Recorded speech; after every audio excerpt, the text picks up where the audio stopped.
Melody was 19 and had applied for admission to the California Culinary Academy. She wanted to learn how to cook so she could open her own restaurant, like her father before her. But now, her mother was on the phone with the school's admissions office.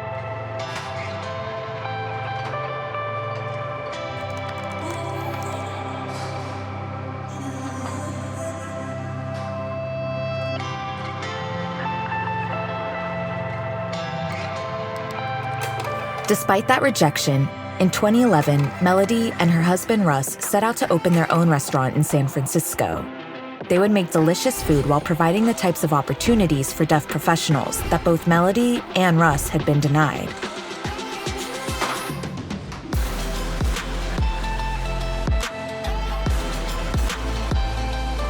But from raising the money she needed to get started to surviving a slowdown in sales, Melody would face a crush of challenges as a first-time restaurateur.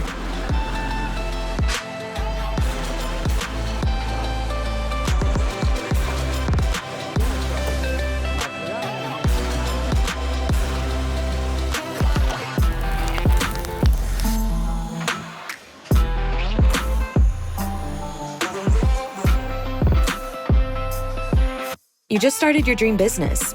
How much profit will you need to pay your basic living expenses, like rent and ramen?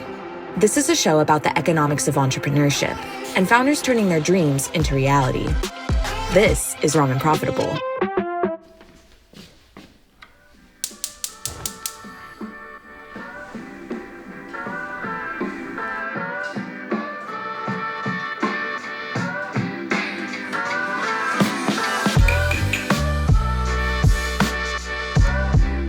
But Melody's husband, Russ, a cautious, business-minded person,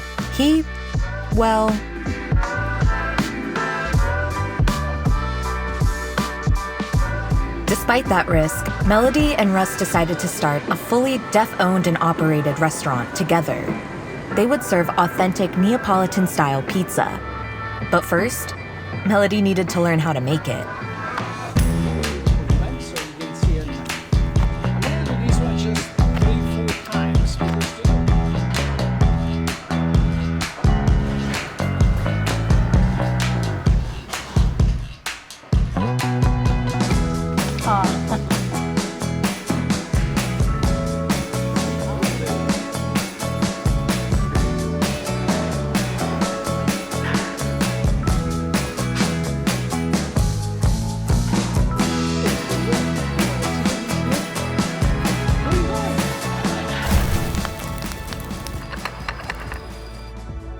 Melody was ready.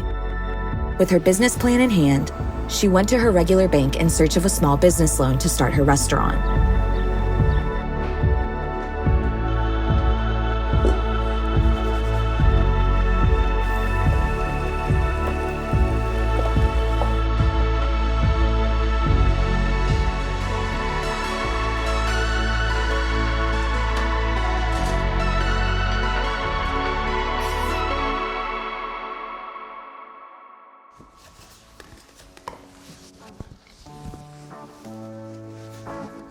Entrepreneurs often have two ways to raise money. They can get a loan or they can give away equity, an ownership stake in the business. Melody couldn't get a bank loan, so she would try the equity route. Melody invited friends to come to her home so she could pitch them on her business. But first,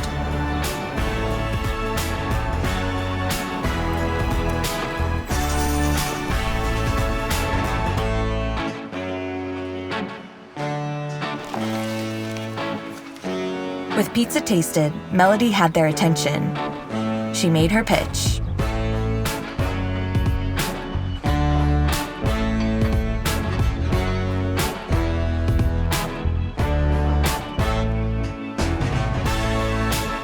Her guests didn't want to make an equity investment, but they were interested in helping.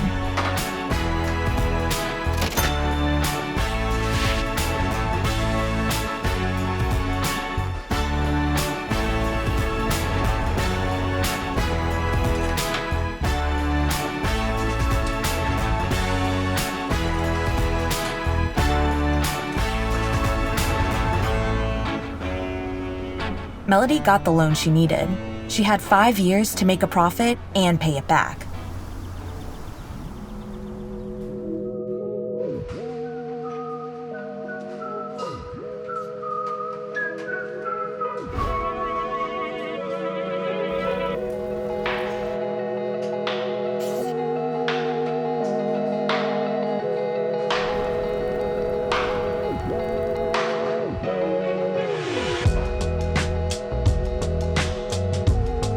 But then, the honeymoon period ended as competition from new restaurants lured customers away. To keep her doors open, Melody needed to bring in more revenue, fast.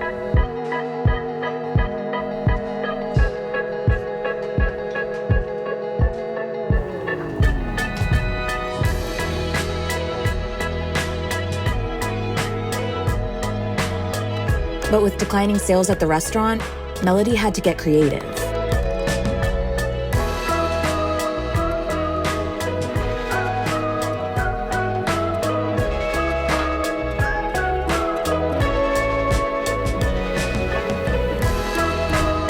Yeah, she took on a wedding for her first catering experiment.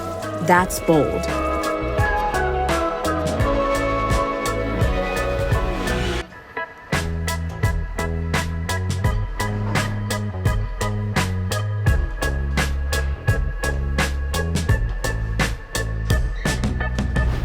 Catering suddenly seemed like a viable additional revenue stream. But to capture the opportunity, they needed a bigger oven. They found one in a food truck modeled after the iconic San Francisco cable car.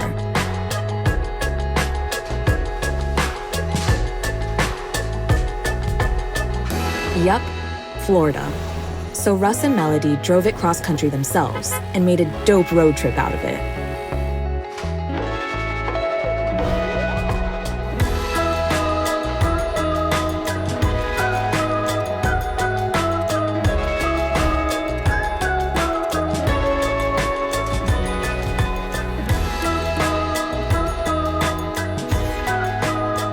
The brick-and-mortar restaurant supported the catering operation, whose revenues in turn supported the restaurant.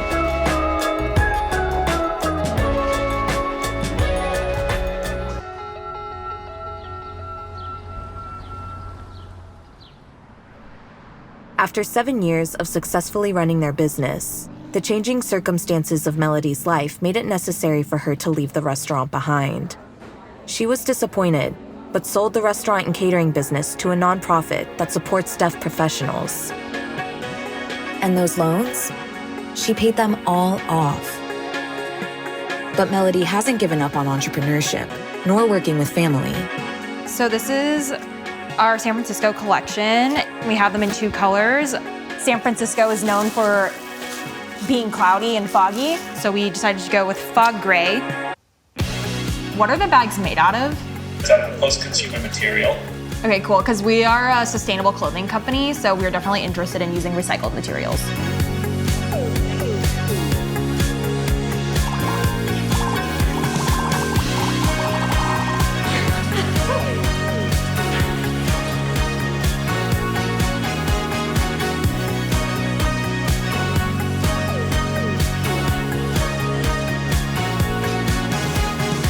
Melody and Tasha's sustainable fashion company is facing challenges, like all businesses do, but they find meaning in building something that's theirs.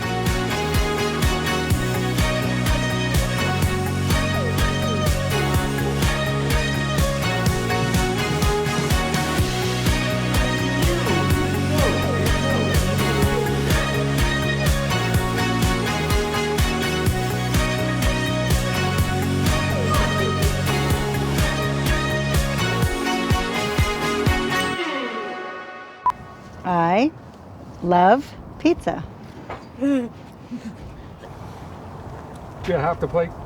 I wish every shoot was like this.